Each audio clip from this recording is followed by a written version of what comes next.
Wherever you go, whatever you do, throw a little at it. Omax, Vest and Briefs. Salem மாவட்டத்தில் தமிழக வெற்றிக் கழகத்தின் நிகழ்ச்சிகள் தொடர்ந்து கவனம் பெற்று வரும் நிலையில் அடுத்தடுத்து அரங்கேறும் சம்பவங்கள் அக்கட்சியின் அமைச்சர்கள் மற்றும் சட்டமன்ற உறுப்பினர்களுக்கு சவாலாக மாறியுள்ளன. கடந்த 19ஆம் தேதி சேலத்தின் அம்மா மக்கள் முன்னேற்றக் கழகத்தின் முன்னாள் பொருளாளர் வீரபாண்டி செல்வம் தலைமையில் 10,000 பேர் தமிழக வெற்றிக் கழகத்தில் இணையும் விழா நடைபெற்றது. இந்த நிகழ்ச்சியில் அமைச்சர்கள் விஜய் தமிழன் பார்த்திபன், அருண்ராஜ், லோகேஷ், ஆனந்த் உள்ளிட்டோர் கலந்து கொண்டனர்.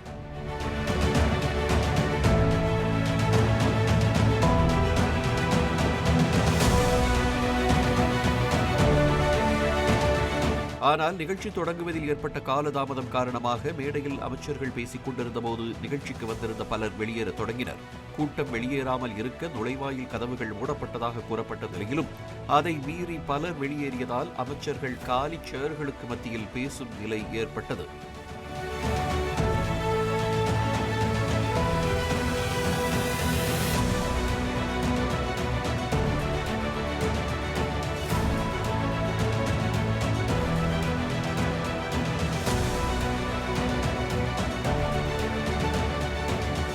இதனால் அதிருப்தியடைந்த அமைச்சர் ஆனந்த் தனது பேச்சை தவிர்த்து நிகழ்ச்சியை பாதியிலேயே முடித்துக் கொண்டு காரில் புறப்பட்டுச் சென்றதாக கூறப்படுகிறது.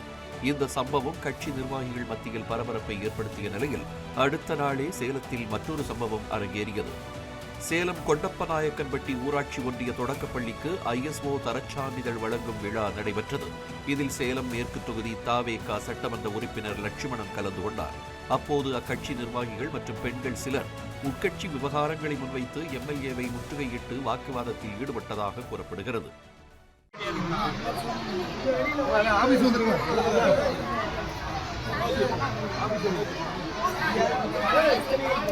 இதற்கிடையே சங்ககிரி விழாவில் கலந்து கொண்டு ஓமலூர் செல்வதற்காக எடப்பாடி வழியாக போக்குவரத்து துறை அமைச்சர் விஜய் தமிழன் பார்த்திபன் பயணம் மேற்கொண்டார்.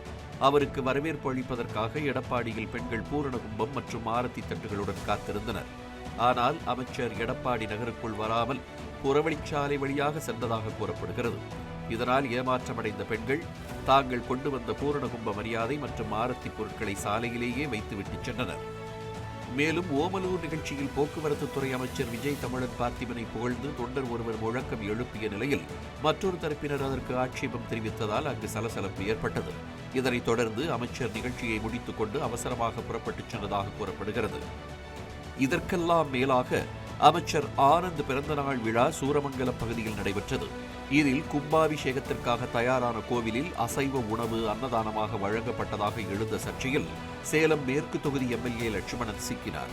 சேலத்தில் கட்சி விழாக்களில் கூட்டம் குறைவது, நிர்வாகிகள் மத்தியில் எழும் அதிருப்தி, வரவேற்பு நிகழ்ச்சிகளில் ஏற்பட்ட ஏமாற்றம் என தொடரும் இந்த சம்பவங்கள் தாவேகா நிர்வாகிகள் மத்தியில் கவலையை ஏற்படுத்தியிருக்கிறது. சேலத்தில் இருந்து ஒளிப்பதிவாளர் சுமனுடன் செய்தியாளர் SK கண்ணன். தமிழ் ஜனம் சேனலை சப்ஸ்கிரைப் பண்ணாம பார்த்துட்டு இருந்தீங்கன்னா மறக்காம சப்ஸ்கிரைப் பண்ணிடுங்க.